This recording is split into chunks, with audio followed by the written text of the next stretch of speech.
Ladies and gentlemen, Gillian Siegel is your special envoy to combat anti-Semitism. She was appointed as the envoy by this person in July 2024. For that, she receives an SES Band 2 level of remuneration, so that's anywhere from 280k to 350k. I imagine given her resume, she would have negotiated the top of the range. So let's say 350k. Good. Speaking of Gillian's resume, look, she's done many things, but one of the things she did just prior to all this was from 2019 until November 2023, she was the president of the Executive Council of Australian Jewry. This is her first major public output as the special envoy. To date, I would say she's done very little aside from using every available media opportunity to bash anti-genocide pro-Palestinian rallies as intimidating to the Jewish community and call for them to be banned. So here's the big report. Except for it's not big. It's only 20 pages, which is incredible given how sweeping the policy recommendations it makes to the government are. It is not footnoted. It makes allusions to data that is referenced without referencing it, and also talks about data that they've collected in order to make this report without showing any of the data sets. And it's ill-considered and sloppily written. Let's have a look. In the introduction, Gillian refers to a national crisis by the numbers, and she delivers some hard data. From October 2023 to September 2024, anti-Semitic incidents surged by 316%, with over 2,000 cases reported. Threats, assaults, vandalism and intimidation. In October and November 2023 alone, episodes increased over 700% compared to the previous year, reflecting incitement by those with extremist views and misinformation in the media online. Geez, these are some really specific numbers to not reference in any way. That's alright, I know where they come from. I've already talked about them before. They come from Gillian's old lot, the Executive Council of Australian Jewry. Now, I am not necessarily going to repeat myself about these numbers because I've already talked about them in video format before. Instead, I am going to include the section from a June 2024 video I did in which I looked at very specifically that over 700% figure. Take it away, Tom Tanuki. Julie is crunching the numbers based on reports made either to the Executive Council of Australian Jewry or one of a number of unnamed affiliate organisations. She crunches the numbers of the 12 months leading up to the end of September as involving reports of 495 anti-Jewish, as she says, incidents. Nathan compares that year of data to just 2 months of post-October the 7th reported anti-Semitic incidents, and that's how she crunches that there has been a 738% increase in anti-Semitism in Australia. At the end of this report, she publishes a selection of some of the anti-Semitic abuse that has contributed to this data. So let's have a look at it. This, of course, is anti-Semitism. It doesn't need explaining. It is blanket bigotry against all Jewish people. It is textbook anti-Semitism and racism. But this is not anti-Semitic, so it shouldn't be in Nathan's report. This is a commentary on the political model of Zionism and a defacement of campaign materials that were seen by many as nothing more than propaganda furnishing further consent for a series of massacres. After all, if they were real missing posters, you probably should have posted them in Tel Aviv or thereabouts, where the people are actually missing. Over here, they're not likely to be found. You might disagree with the defacement, you might be familiar with one of the family of this missing hostage, therefore you might find it tasteless, but you cannot argue that it is anti-Semitism. This advocates for genocide. It is anti-Semitic. This references a viral video of an actual Zionist colonizer in the process of stealing a Palestinian person's home, and it equates that person with the entire project of the State of Israel. That is a critique of the State of Israel and its colonialism. It is not anti-Semitic. Again, not anti-Semitic. People have very good reasons to be angry at the concept and the political model of Zionism right now. Not anti-Semitism. Intifada means uprising. Uprisings happen everywhere. Anywhere around the world where people are bulk political prisoners or kept in open-air internment camps like Gaza. If they revolt, that is an uprising. You cannot say that is anti-Semitism. In fact, of the 46 incidents that Nathan did see fit to include in this preliminary report as a special sample demonstrating the degree of anti-Semitism in Australia, I found that only 23 were legitimate examples of anti-Semitism as per the dictionary definition of the form of bigotry. The other 23 were more the kind that fit the IHRA's special expanded alt definition, equating criticism of Zionism or Israel with anti-Semitism. So according to my number crunching, Julie Nathan's 738% figure is out by roughly 50%. So we should not be taking this data seriously for anything. Welcome back to 2025. I expect a hyper-partisan Zionist lobby group to skew the numbers in favour of whatever they're lobbying for. That's what lobby groups do, right? Where I take real issue is when a special appointee on $350,000 a year of taxpayer money takes that data uncritically and then uses it to leverage, with her significant amount of leverage I might add, for sweeping policy recommendations. Gillian goes on to say that in February 2025, Director General Mike Burgess declared anti-Semitism Australia's leading threat to life. But he didn't do that. What he did was, he said, in terms of threats to life, anti-Semitism is ASIO's top priority. What that means is that in terms of the bulk of death threats being made that ASIO is then looking into, anti-Semitic ones are at the top of his list. Now, I'm not going to tell you that enough anti-Semitic death threats to occupy ASIO's top priority is not anti-Semitism or what have you. No, that would be a waste of everyone's time. Sounds bad. What I'm saying is, he didn't say that anti-Semitism is Australia's leading threat to life. Australia's leading threat to life is coronary heart disease in men and dementia, including Alzheimer's, in women, according to the data. What have we got? Diabetes there, cancerous tumour of the anus, diseases of the urinary... No anti-Semitism. Now, don't you dare tell me I'm splitting hairs here. This is a report that threatens to take away many of our liberties. It is deeply undemocratic and sweeping in its recommendations. And when it's that bad, I need to see it get a little bit more correct than making the kind of mistakes that I expect from the Executive Council of Australian Jewry. But what really is the difference between Gillian Segal as a special envoy in this government appointee role she sits in now, and Gillian Segal in her last job as the president of the Executive Council of Australian Jewry? That's very hard for me to see here when all of the recommendations of her report appear to me to be lifted from the 15-point plan that the Executive Council of Australian Jewry released earlier this year. If you're a regular viewer of mine, I know you know about it because I covered the Sky News Anti-Semitism Summit where it was launched by Alex Rivchin, the co-chair of the Executive Council of Australian Jewry, back in February of this year. The 15-point plan includes sweeping recommendations that I described at the time as deeply undemocratic. I think I used the word fascist.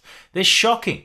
Adjusting the Migration Act, threatening deportations, ensuring that all Australian institutions, whether they be charitable institutions, universities, schools, all get hooked up to an agenda of blanket servility towards Israel, lest they have all their funding removed. These are just some of the recommendations made in this 15-point plan. And then we kind of got swept to the side a bit when all those revelations came out about the organised criminal concocting incidents of anti-Semitism. The Executive Council of Australian Jewry and Alex Rivchin, they took a hit. Dutton, who was making these planned proposals part of his campaign agenda during the federal election, he took a massive hit. He lost in a landslide. And we didn't hear much more about them until now, because they're back in the form of this report. In fact, I would argue that every single one of the Executive Council of Australian Jewry's undemocratic points to combat anti-Semitism in their 15-point plan is represented, at least partly or in spirit, in the report. I have argued that. I've just argued it in this Independent Australia column that got published. But I want everyone to see this, and I know a lot of my people who follow me here are more video guys than writing guys. So please be across this. Let's go through the points. Point 1, national security. The federal government should declare the existence of a national emergency and establish a joint counter-terrorism task force and fucking declare martial law. And basically, let's remove all the usual democratic guardrails so that we can just take unfettered action against anyone and everyone that's seen to be making Alex Rifkin feel unsafe.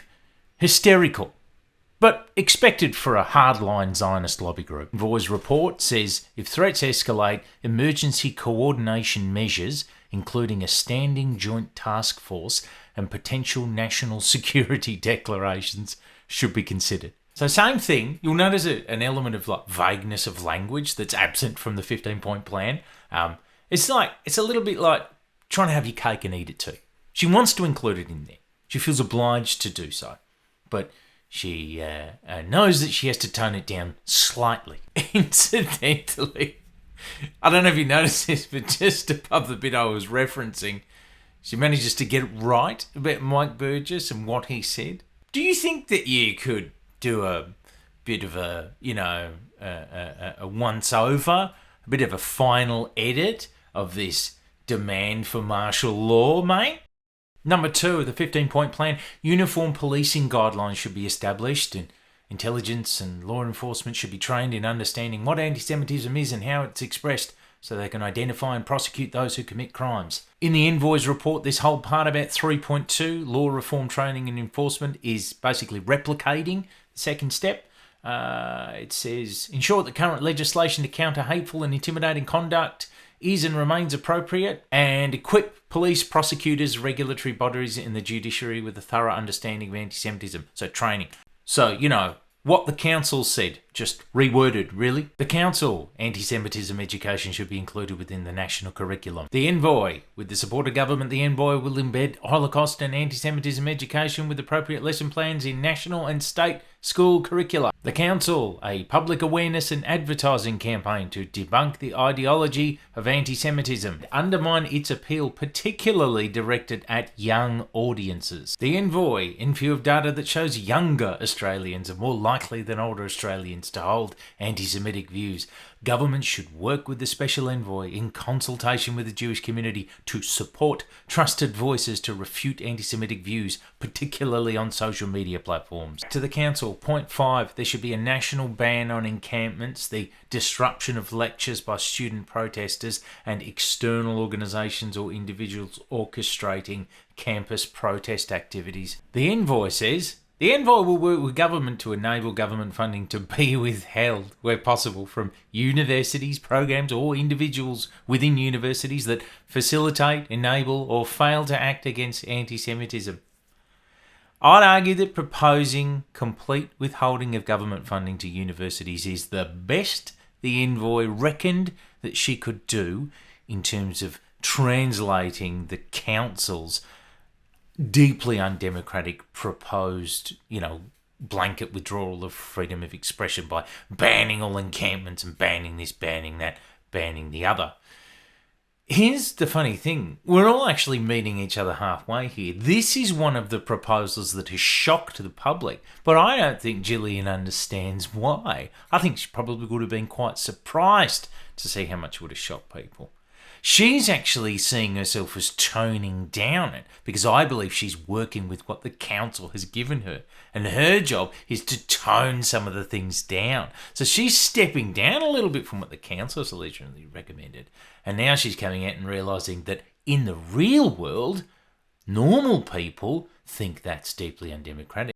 The Council, number 6, a judicial inquiry into anti-Semitism at Australian universities, which should include the investigation of foreign funding of student protests. The Envoy, a commission of inquiry into campus anti-Semitism, including the sources of fund. You see how this isn't just me saying, that shares something in common with that. These are essentially, large part, many of them, are rewordings of the same policy recommendations. The Council. Universities must disclose all sources of funding from foreign governments and foundations with links to foreign governments or to listed terrorist organisations. The Envoy will advocate to continue to have the appropriate authorities investigate sources of overseas funding entering public institutions, including universities, which might drive extreme ideologies. The Council wanted us to just completely disassemble academic freedom altogether.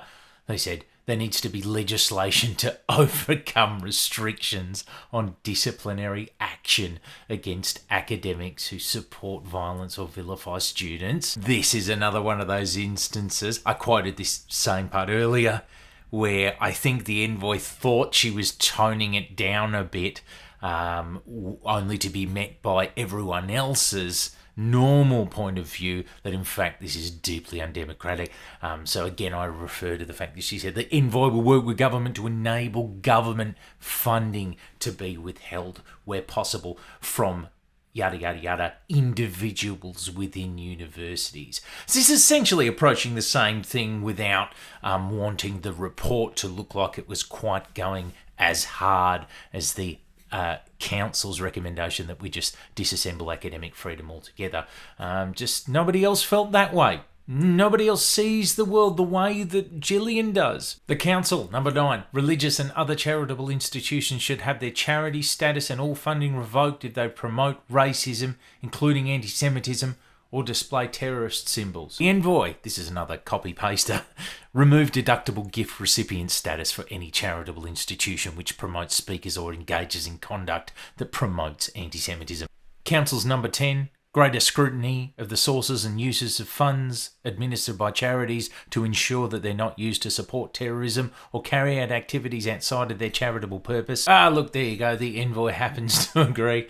Funding agreements or enabling legislation. This is under the Culture, Arts and Public Broadcasting section, which also makes reference to charities. Funding agreements or enabling legislation should be drafted to ensure that public funding can be readily terminated where organisations or individuals engage in or facilitate anti-Semitism.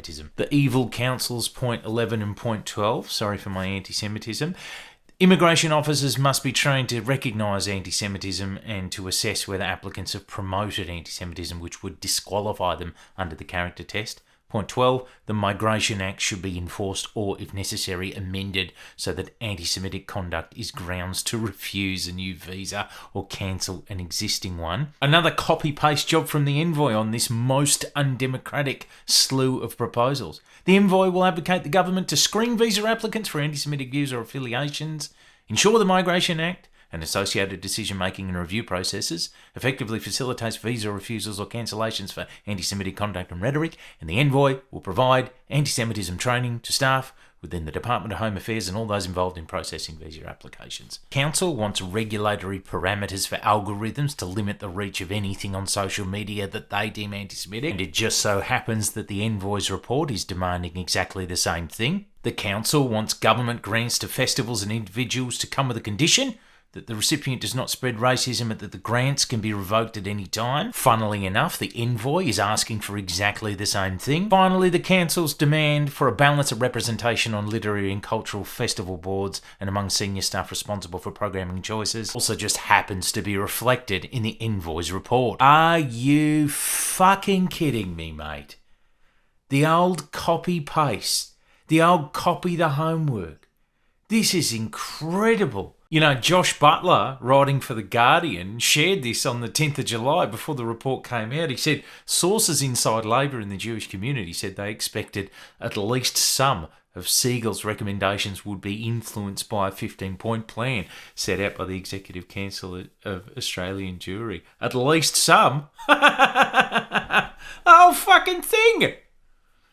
Can I say that she's captured by the Zionist lobby if she in fact was delivered directly from a leading Zionist lobby role into this appointment? I don't know. I don't know how else to describe it. It's a copy-paste, mate. The Executive Council of Australian Juries, ill-advised, disingenuous, dishonest bunk statistics and research is now being directly funneled through to policy recommendations via a special appointee. This is shocking. I could quote from any one of a wide number of critics of this report, but one that stood out to me was the critique from Kenneth Stern, one of the people responsible for drafting the IHRA definition of anti-Semitism, the greatly expanded version. He has since gone on to regret his involvement in it or regard the fallout from that definition being enshrined in policy everywhere as being a disaster. And he critiqued the report here when sought for comment by Australian media. The idea that you can lose your funding, which we're seeing, that you can be deported because you have an idea of something that's against an official definition. We wouldn't do that about racism. We wouldn't do it about anti-Palestinian animus. We wouldn't do it about other things.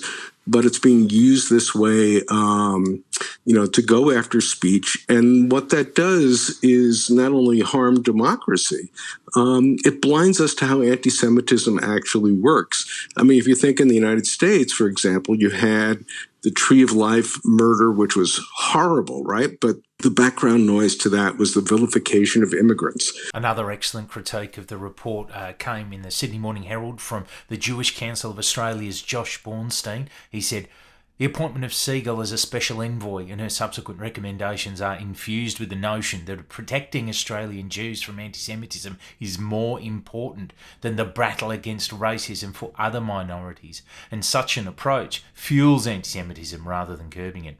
The fight against racism never stops, and it is only effective when impacted communities unite to challenge it." But for my money, perhaps the most salient commentary on the report of all came from Sean Bedlam. Gillian Siegel, Australia's anti-Semitism envoy, is a Zionist, meaning if you were standing in front of a Palestinian, she would shoot you to murder the baby the Palestinian is holding. Could everyone just do a quick check for me and see if you've sent any grants recently to Bedlam? We'll need to cancel those and get them back. Thank you so much. Please use your voice or your platform or your capacity, whatever it is, to speak to people around you and speak up about how fucking shocking this report is.